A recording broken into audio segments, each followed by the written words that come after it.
ಪ್ರೀತಿಯ ಸಹೋದರರೇ ಮತ್ತು ಸಹೋದರಿಯರೇ, ಕೆಇಪಿ ತಂಡದೊಂದಿಗೆ ನಮ್ಮ ನಾಯಕತ್ವವು ನವೆಂಬರ್ ತಿಂಗಳಿನಲ್ಲಿ ಕರ್ನಾಟಕದ 31 ಜಿಲ್ಲೆಗಳಿಗಾಗಿ ಪ್ರಾರ್ಥಿಸಲು ನಿರ್ಧರಿಸಿದೆ.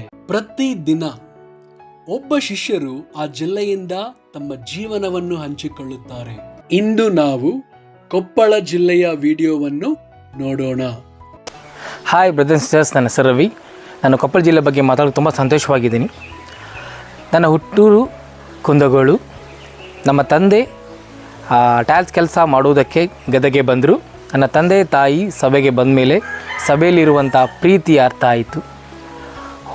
ಲೋಕದಲ್ಲಿ ಮತ್ತು ಸಭೆಯಲ್ಲಿ ಆ ಪ್ರೀತಿ ಬಗ್ಗೆ ನನ್ನ ತಂದೆ ತಾಯಿಗೆ ಮತ್ತು ಅನ್ಯೋನ್ಯತೆ ಬಗ್ಗೆ ಅರ್ಥ ಆಗಿದ ಮೇಲೆ ದೇವರನ್ನು ಹಿಂಬಾಲಿಸಿದರು. ನನ್ನ ತಂದೆ ತಾಯಿ ಆದಮೇಲೆ ನನ್ನ ಇಬ್ಬರು ಸಹೋದರರು ಕೂಡ ದೇವರನ್ನು ಹಿಂಬಾಲಿಸಿದರು. ನನಗೂ ಕೂಡ ದೇವರ ವಾಕ್ಯವನ್ನು ಹೇಳುವಾಗ ತುಂಬ ಹೆಲ್ತಲ್ಲಿ ಏರುಪೇರು ಆಗ್ತಾಯಿತ್ತು. ದೇವರ ಕೃಪೆಯಿಂದ ಗದಗ ಸಭೆಯಲ್ಲಿರುವಂಥ ಎಲ್ಲ ಸಹೋದರ ಸಹೋದರಿಯರು ನನಗೋಸ್ಕರ ಪ್ರಾರ್ಥನೆ ಮಾಡಿ ನಾನು ಮತ್ತು ನನ್ನ ವೈಫು ಇಬ್ಬರು ದೇವರನ್ನು ಹಿಂಬಾಲಿಸಿದೆವು. ದೇವರ ಕೃಪೆಯಿಂದ ನಾವು 1 ವರ್ಷ ಕಲಬುರಗಿ ಮಿಷನ್ ಟೀಮ್ ಕೂಡ ಹೋಗಿ ಬಂದ್ವಿ. ನಾನು ಮತ್ತು ನನ್ನ ವೈಫು ಸರಳ ಹಾಗೆ ನನ್ನ ತಂಗಿ ರಾಜೇಶ್ವರಿ 3 ಜನ ನಾವು ಕಲಬುರಗಿ ಮಿಷನ್ ಟೀಮಲ್ಲಿ ನಾವು ದೇವರ ಸೇವೆ ಮಾಡಿದ್ವಿ ದೇವರ ಕೃಪೆಯಿಂದ.